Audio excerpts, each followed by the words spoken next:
اپنے channel Saeeda voice پر میں آپ سب کو خوش آمدید کہتی ہوں۔ آج کی یہ کہانی بھی آپ کو حیران کر دے گی۔ میری دوست شمائلہ کا شوہر ایک بد کردار انسان تھا۔ کیا ہوا اس کا انجام؟ آئیے آپ کو سناتے ہیں یہ کہانی اسی خاتون کی زبانی پر۔ آپ سب سے گزارش کرتی ہوں پہلے ہمارے چینل سعیدہ وائس کو سبسکرائب کر دیں اور اس کے ساتھ ہی بیل کو پریس کریں، جس سے آپ کے پاس ہماری اپلوڈ کی جانے والی ویڈیوز کی نوٹیفیکیشنز بر وقت پہنچتے رہیں۔ شمائلہ میری بچپن کی سہیلی تھی۔ اسکول سے کالج اور پھر یونیورسٹی ہم ساتھ رہے۔ پھر اس کی اور میری ہم دونوں کی شادی ہو گئی۔ وہ شادی ہو کر دوسرے شہر چلی گئی اور میں اپنے شہر میں ہی رہی۔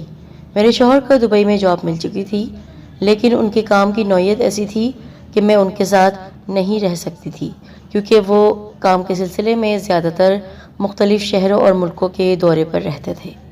میں اپنے شہر میں اپنے دیور اور ساس کے ساتھ رہا کرتی تھی، پر میرا دیور بھی جاب کرتا تھا۔ اکثر لیٹ نائٹ ہی وہ آیا کرتا تھا اور میری ساس صاحبہ گھٹنوں کے درد کی وجہ سے اپنے کمرے میں ہی رہا کرتی تھی۔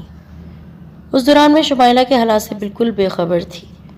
کبھی کبھی ہمارا فون پر رابطہ ہوتا تو ادھر ادھر کی باتوں میں ہی وقت گزر جاتا۔ نہ میں نے کبھی اس سے پوچھا، نہ ہی اس نے خود مجھے کچھ بتایا، لیکن کبھی کبھی اس کے لہجے سے محسوس ہوتا کہ وہ خوش نہیں ہے اور اس نے اپنے دکھ کو ہنسی کے پردے میں چھپا رکھا ہے۔ وہ ہمیشہ سے ہی ہسبک اور شوخ و شریر واقع ہوئی تھی۔ ہنسنا، ہنسانا، لطیفے سنانا، نت نئی شرارتیں کرنا اس کا محبوب مشغلہ تھا۔ کالج اور یونیورسٹی میں سب دوست اس کی حرکتوں سے لطف اندوز ہوا کرتے تھے۔ اس نے ہنسی علاج غم ہے کو اپنا موٹو بنا رکھا تھا۔ وہ کہا کرتی تھی کہ ہنسنے والے کے ساتھ تو سب ہنستے ہیں، لیکن رونے والوں کے ساتھ کوئی نہیں روتا، اس لیے اگر رونا آ رہا ہے تب بھی ہنسو، کیونکہ اس میں تمہاری بقا ہے۔ اور اچانک اس نے میرے گھر آ کر مجھے سرپرائز دے دیا تھا۔ اتنے سالوں بعد اس کو میں دیکھ رہی تھی، خوشی سے میں پاگل ہو گئی۔ جلدی سے اسے میں لاؤنج میں لے آئی اور میں نے اس سے کہا تم بیٹھو، میں چائے بنا کر لاتی ہوں۔ اس نے میرا ہاتھ پکڑ لیا اور بولی میں چائے پینے نہیں تم سے ملنے آئی ہوں، یہاں بیٹھو میرے پاس۔ پر میں نے اس سے کہا کہ 2 منٹ تو لگتے ہیں چائے بنا کر لانے میں، اور جب میں چائے بنا کر لائی تو وہ اداس بیٹھی ہوئی تھی۔ میں نے اس سے کہا تم خوش تو ہو نا؟ ہاں کہہ سکتے ہیں، اس نے سرد آہ بھرتے ہوئے کہا۔ اس کے باوجود وہ مسکرا رہی تھی۔ تمہاری بات کچھ سمجھ میں نہیں آئی، کھل کر کہو۔ دیکھو بھائی، مرد کی اصلیت کا پتہ شادی کے بعد ہی چلتا ہے۔ ویسے تو ہر انسان میں خوبیاں اور خامیاں ہوتی ہیں، لیکن بعض اوقات اس کی ایک خامی 1000 خوبیوں کو نگل لیتی ہے۔ ذرا میں بھی تو سنوں، تمہارے شوہر میں ایسی کیا خامی ہے جس نے تم جیسی زندہ دل لڑکی کو آہیں بھرنے پر مجبور کر دیا؟ رہنے دو یار، تمہیں دکھ ہوگا اور میں تمہیں دکھی کرنا نہیں چاہتی۔ تمہارا دکھ میرا دکھ ہے نا؟ تم میری دوست ہو، اپنا دکھ مجھ سے بانٹ سکتی ہو۔ تو سنو، میرا میاں ٹھرکی ہے، وہ سنجیدہ لہجے میں بولی۔ ٹھرکی؟ وہ کیا ہوتا ہے؟ عورتوں کا رسیا، انگریزی میں اسے ویمنائزر کہتے ہیں۔ ہر خوبصورت عورت کو دیکھ کر اس کی رال ٹپکنے لگتی ہے اور وہ اس کے پیچھے لگ جاتا ہے۔ اوہو، یہ تو بڑی پریشانی کی بات ہے۔ تو کیا کبھی اسے کامیابی ہوئی؟ میں کیا کہہ سکتی ہوں، 24 گھنٹے تو اس کے ساتھ نہیں رہتی۔ مجھے کیا معلوم وہ کہاں کہاں منہ مارتا پھر رہا ہے، پھر بھی کچھ تو اندازہ ہو ہی جاتا ہے۔ اوہو بھائی، تم تو تشویش کرنے بیٹھ گئی، وہ الجھ کر بولی۔ بس اتنا کہہ سکتی ہوں کہ فون پر تو وہ کافی دیر تک باتیں کرتا رہتا ہے، لیکن اس نے گھر سے باہر کبھی رات نہیں گزاری۔ دن میں کوئی کارنامہ انجام دیا ہو تو وہ نہیں بتا سکتی ہوں۔ اس کے علاوہ کوئی اور شکایت؟ میں نے اس سے پوچھتے ہوئے کہا۔ نہیں، اگر اس کی شخصیت سے یہ پہلو نکال دیا جائے تو اس سے اچھا کوئی انسان نہیں۔ میرا بہت خیال رکھتا ہے، خرچ کی بھی کوئی تنگی نہیں ہے، مجھ پر کوئی پابندی نہیں ہے، آج تک ہمارے درمیان کوئی بڑا جھگڑا نہیں ہوا۔ بس اس کی اس عادت سے میں بہت پریشان ہوں، ڈرتی ہوں کھیل کھیل میں کوئی مصیبت گلے نہ پڑ جائے۔ کیا مطلب؟ دیکھو نا، بہت سی عورتیں ایسے مردوں کی طاق میں رہتی ہیں، مثلاً کوئی ایسی لڑکی جس کی عمر زیادہ ہو جائے، اس کی شادی نہ ہو پا رہی ہو، کوئی بیوہ ہو، کوئی طلاق یافتہ عورت ہو جو اپنے شوہر سے مطمئن نہ ہو، ایسی کوئی بھی عورت اس کے گلے لگ سکتی ہے۔ اگر ایسا ہو گیا تو مجھے اس گھر سے نکلنا ہوگا، بلکہ میں خود بھی اس کے ساتھ رہنا نہیں چاہوں گی۔ تم بلا وجہ پریشان ہو رہی ہو، میں نے اسے تسلی دیتے ہوئے کہا۔ تم اتنے یقین سے کیسے کہہ سکتی ہو؟ اس لیے کہ جو گرجتے ہیں وہ برستے نہیں۔ اگر اس نے آج تک رات باہر نہیں گزاری، اس کا مطلب ہے وہ عیاش نہیں ہے، بلکہ اپنی زندگی میں کوئی کمی محسوس کرتا ہے۔ کہیں ایسا تو نہیں ہے کہ تمہاری طرف سے اس کو توجہ اور محبت نہیں مل پا رہی ہو، اسی لیے وہ دوسری عورتوں میں وہی اطمینان تلاش کرتا ہے؟ ایسا بالکل نہیں ہے، وہ منہ بنا کر بولی۔ وہ شروع سے ایسا ہے، کالج میں بھی وہ دوسری لڑکیوں کے چکر میں رہتا تھا۔ اوہو، یہ تو بہت دلچسپ کیس ہے، میں نے اس سے کہا۔ کوئی فائدہ نہیں ہے، تم اپنے ذہن پر بوجھ مت ڈالو، میرے خیال میں یہ مرض ناقابل علاج ہے۔ دیکھو بی بی، کسی بات کا کوئی حل تو ہوتا ہی ہے۔ دوسرے دن میں نے شمائلہ کو فون کر کے اپنے گھر پر اس کے شوہر کے ساتھ کھانے پر مدعو کیا۔ پہلے تو اس نے رسماً انکار کیا، لیکن میرے اصرار پر مان گئی۔ تاہم اس نے کہا، انیلا، ایک شرط پر تمہاری دعوت قبول کر سکتی ہوں۔ وہ کیا؟ تم بہت خوبصورت ہو، مجھے یقین ہے تمہیں دیکھتے ہی پاگل ہو جائے گا وہ۔ اگر وہ کوئی ایسی ویسی حرکت کرے تو پلیز مائنڈ مت کرنا، تم تو جانتی ہو یہ اس کی عادت ہے۔ ارے نو پرابلم، میں نے ہنستے ہوئے کہا۔ کھانا ختم ہونے کے بعد میرا دیور تو اپنے کمرے میں جا چکا تھا اور میں ان کے ساتھ چائے پی رہی تھی۔ اس کے شوہر نے مجھ سے کہا کہ آپ کیا اکیلی رہتی ہیں؟ تو میں نے کہا، نہیں، میں تنہا نہیں ہوں، میرے ساتھ میری ساس ہیں، دیور بھی رہتے ہیں۔ نہیں، مطلب آپ کے شوہر یہاں نہیں ہوتے ہیں؟ نہیں، وہ دبئی میں ہیں، وہاں پر جاب کرتے ہیں۔ یہ تو بڑی زیادتی ہے، آپ جیسی خوبصورت لڑکی یہاں پر تنہا رہتی ہے، وہ مجھے گھورتے ہوئے کہنے لگا۔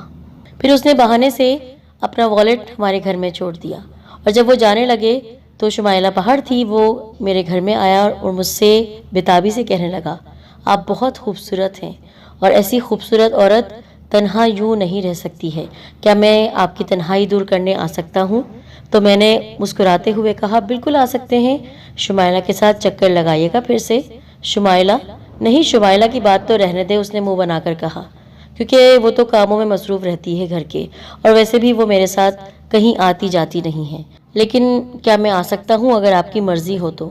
میں نے مسکراتے ہوئے انکار کرنا مناسب نہیں سمجھا، لیکن جب میری شمائلہ سے فون پر بات ہوئی، میں نے اس سے کہا کہ بہت برا ہے تمہارا شوہر، اور سچ میں عورتوں کے چکر میں رہتا ہے۔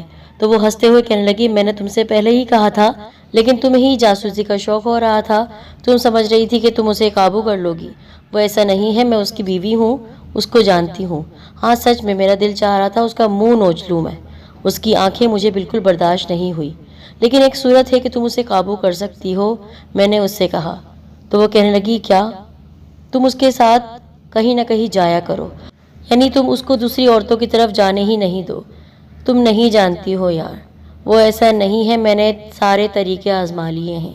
اور ایک دن وہ میرے گھر آئی تو بہت پریشان تھی۔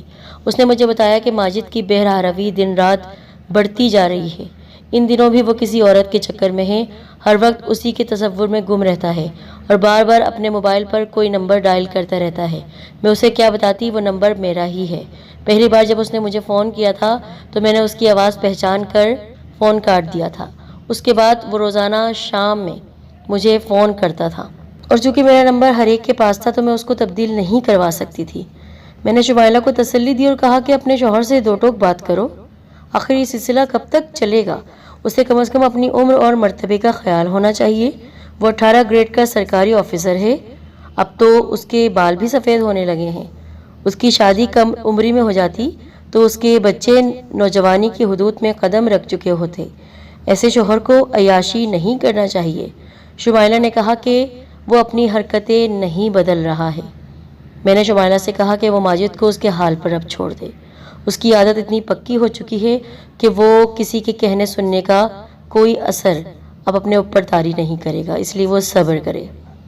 اور ایک دن حیرانگی مجھے اس بات پر ہوئی جب میں اکیلی تھی اور وہ صاحب میرے گھر میں آ دھمکے۔ بہانہ تو یہ بنایا کہ میری گاڑی کا ٹائر پنکچر ہو گیا تھا، تو اس لیے تھوڑی دیر مجھے آپ کے گھر بیٹھنا پڑے گا، اور گرمی تھی، باہر میں کھڑا نہیں ہو سکتا تھا۔ اب مجھے مناسب نہیں لگا کہ اسے میں دھکے مار کر اس وقت نکالوں۔ میں نے اس سے کہا، آج آپ بن بلائے مہمان بن کر آئے ہیں، اس دن میں نے آپ کو اپنا مہمان بنایا تھا، اس کا مطلب ہے آپ کو میرا آنا اچھا نہیں لگا۔ اگر آپ شمائلہ کے ساتھ آتے تو خوشی ہوتی، جو میں کسی غیر مرد کو اکیلے اپنے گھر میں نہیں بلاتی ہوں۔ اس سے پہلے کہ وہ مزید کچھ کہتا، اس کے سیل فون پر گھنٹی بجنے لگی۔ دوسری طرف غالباً پنکچر والا بول رہا تھا۔ ماجد نے برا سا منہ بنا کر کہا، اچھا آ رہا ہوں، مہمان نوازی کا شکریہ۔ وہ طنزیہ انداز میں بولا، امید ہے اگلی بار آپ کا رویہ بہتر ہوگا۔ میں نے بھی اسی لہجے میں جواب دیا، اگر شمائلہ کے بغیر آئے تو شاید میں آپ کو گھر میں داخل نہ ہونے دوں، یہ تو وقت ہی بتائے گا، اس نے ہنستے ہوئے کہا اور وہاں سے چلا گیا۔ اس کے جانے کے بعد میں سوچنے لگی اس مصیبت سے کیسے چھٹکارا حاصل کروں، اور اس کے تیور بتا رہے تھے کہ وہ دوبارہ بھی آئے گا بلکہ مجھے بار بار تنگ کرتا رہے گا۔ بہت سوچنے کے بعد مجھے کچھ سمجھ نہیں آیا۔ میں نے اپنے میاں کو فون کیا اور بولا کہ مجھے آپ کی یاد آ رہی ہے، یا تو مجھے بلا لیں یا خود آ جائیں، اور انہوں نے صاف جواب دے دیا کہ اس وقت وہ ایک اہم پروجیکٹ پر کام کر رہے ہیں، اس لیے 2-2.5 مہینے تک وہ خود آ نہیں سکتے ہیں، نہ مجھے اپنے پاس بلا سکتے ہیں۔ اب مجھ پر گھبراہٹ طاری ہونا شروع ہو گئی، کیونکہ میری ساس بھی میری نند کے پاس جانے والی تھی اور میں اب گھر میں اکیلی ہی ہوتی تھی، اور دیور تو میرا رات گئے تک ہی آتا تھا۔ اور پھر ایک ایسا واقعہ پیش آیا جس نے میرے ہوش اڑا کر رکھ دیے۔ وہ دوپہر کا وقت تھا، میری ساس اپنی بیٹی کے گھر جا چکی تھی اور میں گھر میں اکیلی تھی۔ میں نے ٹیلی فون پر فوڈ شاپ کو اپنے لیے کھانے کا آرڈر دیا اور انتظار کرنے لگی۔ دروازے کی گھنٹی بجی، میں سمجھی ڈلیوری بوائے ہے، تو میں نے دروازہ کھولا تو وہاں پر ماجد کھڑا ہوا تھا۔ اس کو دیکھ کر میں حیران رہ گئی۔ کیسی ہیں آپ؟ اس نے گھٹائی سے مسکراتے ہوئے کہا۔ ٹھیک ہوں، میں نے جل کر کہا۔ معاف کیجیے، مجھے ایک ضروری کام سے باہر جانا ہے، آپ کو وقت نہیں دے سکوں گی۔ کوئی بات نہیں، تھوڑی دیر بعد چلی جائے گا، میں بھی تو آپ کے لیے اپنے کئی کام چھوڑ کر آیا ہوں۔ بڑی نوازش آپ کی، لیکن میں نے آپ کو تو نہیں بلایا، پھر یہ احسان کیوں جتا رہے ہیں؟ بے شک آپ نہ بلائیں، لیکن مجھے تو آپ کی تنہائی کا احساس ہے، اسی لیے آ جاتا ہوں۔ بہتر ہوگا آپ میرے بارے میں سوچنا چھوڑ دیں اور اپنی بیوی پر توجہ دیں۔ مجھے آپ کی کمپنی کی ضرورت نہیں ہے۔ لیکن مجھے تو ہے، کیا مطلب؟ میری بات سمجھنے کی کوشش کرو۔ وہ ایک دم آپ سے تم پر آ گیا۔ تم بھی تنہا ہو، میں بھی پیاسا ہوں، کیوں نہ ہم دونوں اپنی خواہش کو پورا کر لیں؟ یہ کہہ کر اس نے اپنا ہاتھ بڑھایا میری طرف اور میرا ہاتھ پکڑ لیا۔ اس سے پہلے کہ وہ مجھے اپنی طرف کھینچتا، میں نے اس کو پوری قوت سے دھکا دیا۔ وہ لڑکھڑاتا ہوا صوفے پر جا گرا۔ میں بھی دوڑتی ہوئی کمرے میں گئی اور دراز سے میں نے ریوالور نکالا، اس پر تان لیا۔ میرے ہاتھ میں ریوالور دیکھ کر اس کا چہرہ بدل گیا، چہرے کا رنگ اڑ گیا۔ یہ کیا کر رہی ہیں آپ؟ میں نے دانت پیستے ہوئے کہا۔ اگر تم میری سہیلی کے شوہر نہ ہوتے تو 6 کی 6 گولیاں تمہارے سینے میں اتار دیتی، لیکن میں تمہارے ناپاک خون سے اپنے ہاتھوں کو رنگ کر پھانسی چڑھنا نہیں چاہتی۔ تم ابھی اور اسی وقت اپنی منحوس شکل لے کر یہاں سے چلے جاؤ، اور آئندہ کسی غیر عورت کو ورغلانے سے پہلے سوچ لینا۔ جس طرح تم دوسروں کے گھر میں تاک جھانک کرتے ہو، اس طرح ایک دن کوئی بھی تمہارے گھر میں آ سکتا ہے اور تمہاری بیوی کو اسی طرح پھنسا سکتا ہے۔ اس کے حلق سے کوئی آواز نہیں نکلی، وہ گرتا پڑتا وہاں سے چلا گیا۔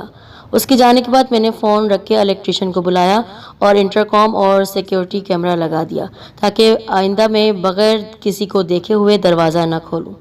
اس واقعے کے چند روز بعد ہی میرا ویزا آ گیا اور میرے میاں جی نے مجھے دبئی بلا لیا۔ 2-3 مہینے اپنے شوہر کے ساتھ رہی۔ اب میں کافی مطمئن تھی، اور جب میں واپس آئی تو اس اچھی خبر کے ساتھ آئی کہ میرے شوہر کو اب مستقل جاب مل گئی تھی دبئی میں، اور انہوں نے مجھے کہا تھا کہ اب میں تمہیں ہمیشہ کے لیے اپنے پاس بلا لوں گا۔ جب میں واپس آئی تو میں نے سوچا شمائلہ کو فون کروں۔ جب میں اس کو فون کرتی رہی تو گھنٹی بجتی رہی، اس نے فون نہیں اٹھایا۔ میں کافی فکر مند تھی۔ اس کے بعد میں نے کئی مرتبہ اس کو فون کیا، لیکن رابطہ نہ ہو سکا۔ کئی ماہ گزر گئے، اس دوران میں 2 مرتبہ دبئی کا چکر لگا چکی تھی۔ پھر ایک دن اچانک ہی شمائلہ مجھ سے ملنے آ گئی۔ وہ بہت خوش نظر آ رہی تھی۔ میں نے اس سے فون پر رابطہ نہ ہونے کی شکایت کی تو مسکراتے ہوئے بولی، حالات ہی ایسے ہو گئے تھے کہ میں چاہنے کے باوجود تم سے رابطہ نہ کر سکی۔ خیریت تو ہے؟ کیا ہوا؟ میں گھبراتے ہوئے بولی۔ ہاں خیریت ہی ہے، دراصل میں سعودی عرب چلی گئی تھی۔ واہ، یہ تو بڑی خوشی کی بات ہے۔ کیا ماجد کو وہاں جاب مل گئی؟ ماجد نہیں، راشد ہیں۔ میں چونکتے ہوئے بولی، یہ راشد کون ہے؟ میرا ماموں ذات ہے۔ میں نے ماجد سے طلاق لے کر راشد سے شادی کر لی ہے اور اس کے ساتھ سعودی عرب چلی گئی ہوں۔ میں سمجھی نہیں، تفصیل سے بتاؤ، یہ کیا قصہ ہے؟ ماجد کی بری عادت کی وجہ سے بہرحربی حد سے زیادہ بڑھتی جا رہی تھی۔ اب وہ راتوں کو بھی گھر سے باہر رہنے لگا تھا۔ میں اگر بولتی تو مجھے مارنے پیٹنے پر اتر آتا۔ اس نے صاف صاف کہہ دیا تھا کہ وہ اپنی عادت کو نہیں بدلے گا۔ بہتر یہی ہے کہ میں اپنی زبان بند رکھوں، ورنہ وہ مجھے طلاق دے دے گا۔ میں اس کی دھمکی سے ڈر گئی اور چپ چاپ یہ ظلم سہتی رہی۔ اتفاق سے انہی دنوں راشد چھٹیوں پر آیا ہوا تھا۔ ہم دونوں ایک دوسرے کو بہت چاہتے تھے۔ میں اس سے شادی کرنا چاہتی تھی، لیکن میرے ابو نے میرے خواب توڑ دیے، کیونکہ ماموں بہت غریب تھے اور ماجد کے والد بہت امیر تھے۔ میری شادی ماجد سے کروا دی تھی ابو نے۔ راشد دل برداشتہ ہو کر سعودی عرب چلا گیا تھا۔ 5 سال بعد وہ واپس لوٹا تو حالات اس کی کافی بہتر ہو گئے تھے، اور آج جب وہ مجھ سے ملنے آیا تو میرے ضبط کے بندھن ٹوٹ گئے۔ میں نے اپنا دل کھول کر اس کے سامنے رکھ دیا، اور وہ بھی اب تک شادی نہیں کر سکا تھا کیونکہ وہ مجھ سے محبت کرتا تھا۔ میرے حالات سن کر اسے بہت افسوس ہوا۔ اس نے پیشکش کی اگر میں ماجد سے طلاق لے لوں تو وہ مجھ سے شادی کرنے کے لیے تیار ہے۔ اندھا کیا چاہے 2 آنکھیں، میرے لیے اس سے اچھی بات اور کیا ہو سکتی تھی؟ میں نے سوچنے میں وقت ضائع نہیں کیا اور ماجد سے طلاق کا مطالبہ کر دیا۔ اسے مجھ سے یہ توقع نہیں تھی۔ پہلے تو وہ حیران تھا، پھر اس نے صاف انکار کر دیا۔ میں نے اسے دھمکی دی اگر اس نے مجھے طلاق نہیں دی تو میں عدالت کے ذریعے خلا لے لوں گی۔ اس پر وہ ڈر گیا، اس نے مجھے طلاق دے دی۔ میرے گھر والے بہت ناراض ہوئے کہ تم راشد سے کیوں شادی کر رہی ہو، ماجد تو اتنا امیر کبیر ہے، لیکن وہ کیا جانتے تھے ماجد کی اصلیت۔ میں نے کسی کی پرواہ نہیں کی۔ عدت پوری کرنے کے بعد راشد سے میں نے نکاح کر لیا۔ اس کے بعد سعودی عرب چلے گئی۔ اللہ کے کرم سے اللہ نے مجھے اتنا نوازا کہ اس نے میری سن لی، میرا صبر رنگ لایا، اور اب میں راشد کے ساتھ بہت خوش ہوں۔ میرا یہ فیصلہ بالکل صحیح ثابت ہوا۔ اور اب ماجد کہاں ہے مجھے نہیں معلوم۔ طلاق دینے کے بعد وہ گھر سے چلا گیا تھا۔ میں نے سنا ہے وہ کسی دوسرے شہر میں جا چکا ہے اور اب برباد ہو گیا ہے۔ کسی عورت کے چکر میں تھا، اس عورت نے اس کو پورا لوٹ لیا ہے، اس کا بینک بیلنس سب ختم ہو گیا ہے۔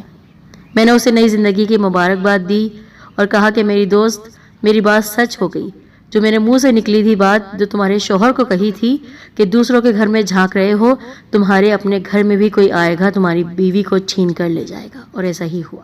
اپنے چینل سعیدہ وائس پر